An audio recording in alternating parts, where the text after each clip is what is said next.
Julie est en pause. Elle pense à l'article de presse qu'elle a lu sur les bénéfices entourant la transition vers des flottes de véhicules électriques. Elle se demande si ce serait possible et bénéfique pour son employeur. Son collègue Mathieu, lui, a des doutes. Est-ce qu'une entreprise peut faire ce type de transition pour tout un parc de véhicules et comment supporter cet investissement? Sache que c'est possible, Mathieu.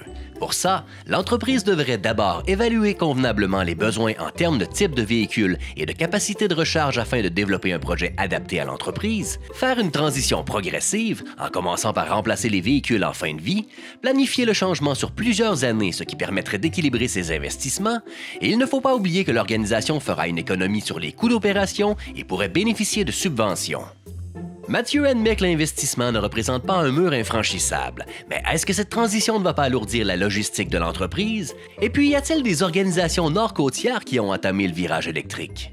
En fait, Mathieu, gérer une flotte de véhicules électriques devrait plutôt simplifier la logistique puisque cela veut dire moins de temps au garage, puisqu'il n'y a pas de changement d'huile ni d'entretien de bougies, de courroie ou de transmission, des véhicules chargés à pleine capacité le matin, une gestion de dépenses énergétiques simplifiée, l'énergie provient directement des installations, des outils pratiques à disposition tels que l'application de circuits électriques pour planifier des déplacements ou des compteurs pour suivre la consommation des véhicules.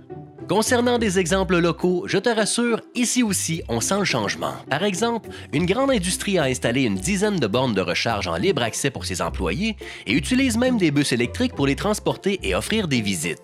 Les petites et moyennes entreprises aussi franchissent le pas. Certaines ont acheté des véhicules électriques et installé des bornes de recharge en accès gratuit aux employés.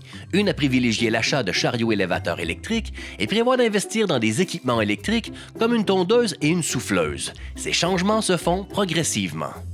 La transition vers l'électromobilité est bel et bien amorcée et révolutionnera notre façon de vivre, de travailler et d'imaginer l'avenir.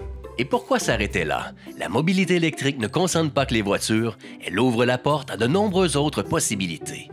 Adaptons notre conduite et roulons électrique.